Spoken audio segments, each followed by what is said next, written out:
অন্নহীনে অন্নদায়িনী দয়াময়ী তুই যে মা অন্নপূর্ণা।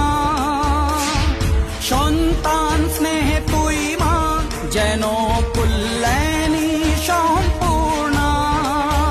তোর কথা যেন মন্ত্রোচ্চারণ, বজ্র সম কঠিন অনুশাসন।